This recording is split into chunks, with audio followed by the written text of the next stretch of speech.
So once we've done just some sort of basic generic kind of story problems with percentages in the last video, um, the rest of the section, which is actually in some sense the bulk of the section, is focusing in on some specific scenarios where you're using percentages, but you maybe need to do just a little bit more of this or that.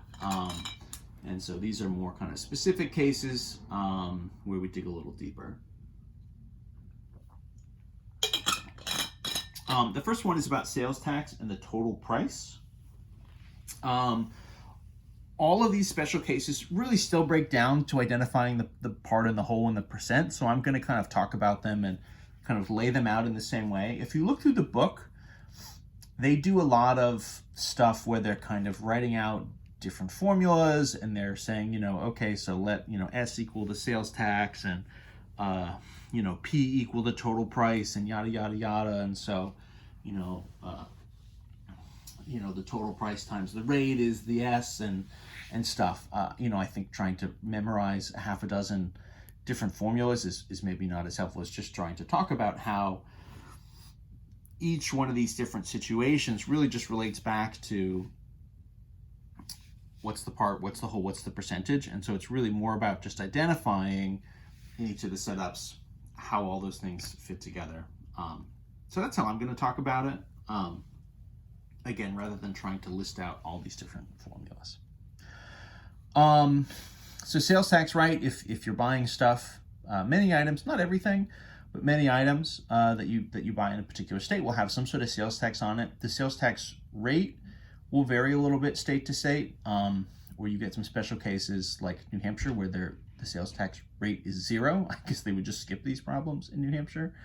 But the Massachusetts sales tax rate is like 6.25%, right? So the idea is you have a tax rate, and that's going to be your percentage. What you get from that is it's going to be based on what we'll call the purchase price. This you could also think of as like the sticker price. So it's a percentage out of that amount, which would be our whole. And so coming out of that, what you calculate is sort of the tax itself, right? Kind of in dollars or dollars and cents.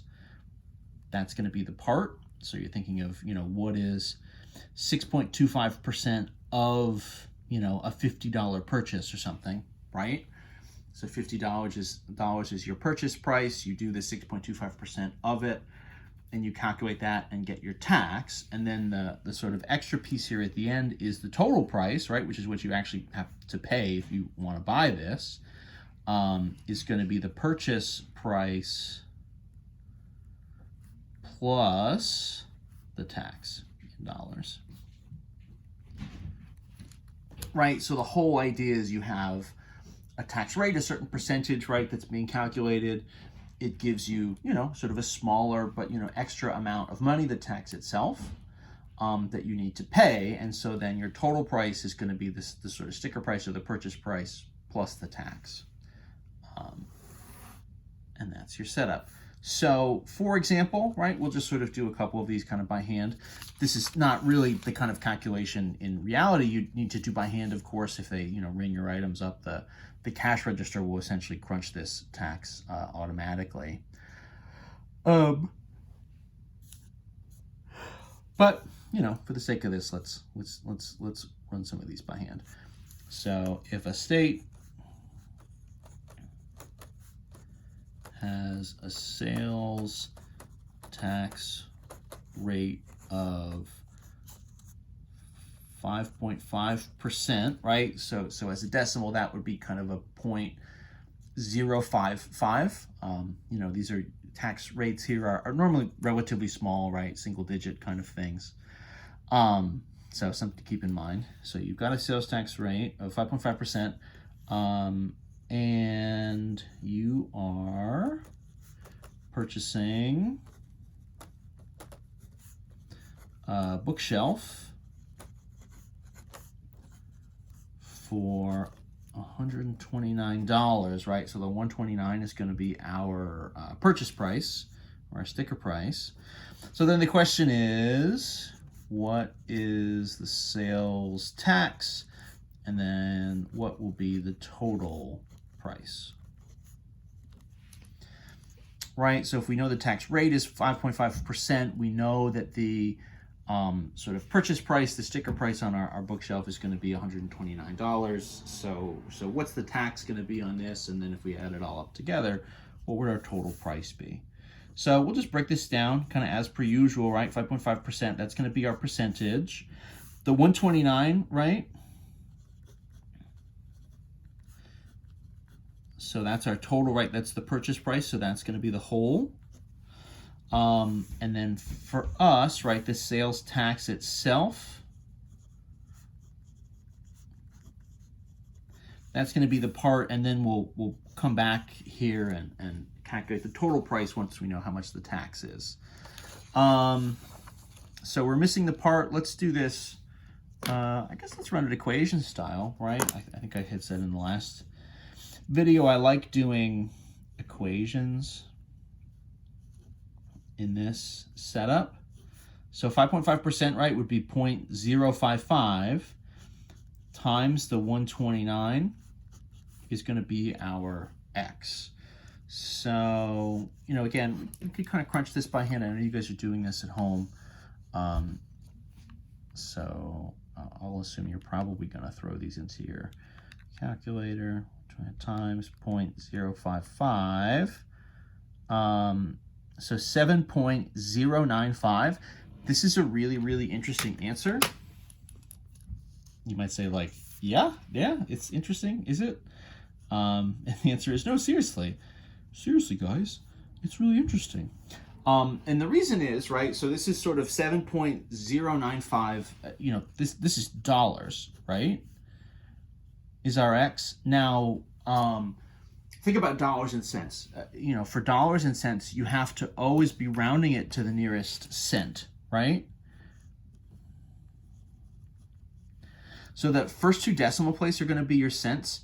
You know, the 5 here isn't anything, right? You know, it's literally a half of 1 cent. So you actually need to round this to 2 decimal places to sort of have it be a meaningful number. And so when we do that, of course, right, what's going to happen here is the 5 is going to round this up.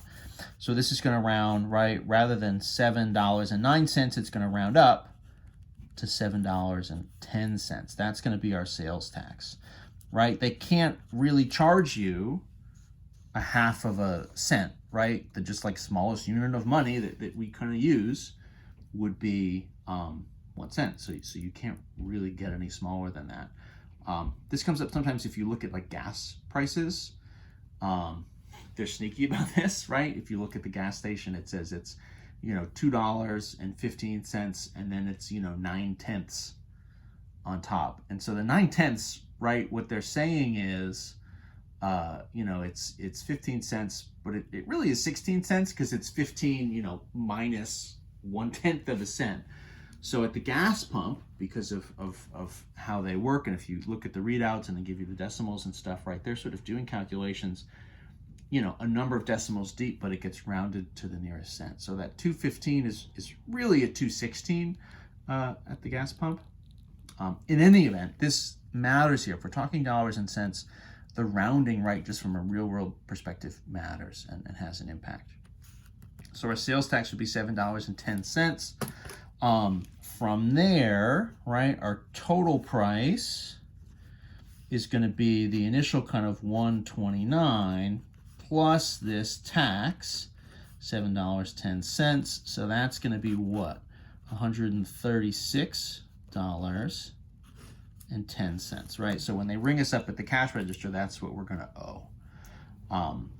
You can check when you get your receipt. You'll sort of see all this breakdown there. You'll see the tax as a separate thing. And then you'll see it kind of added on. So that's the way that works. Let's do another one.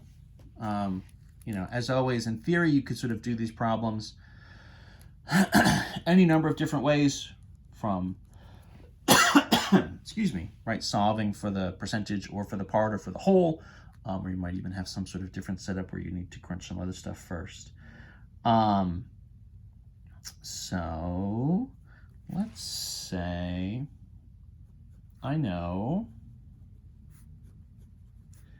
the sales tax on a new record player is $15.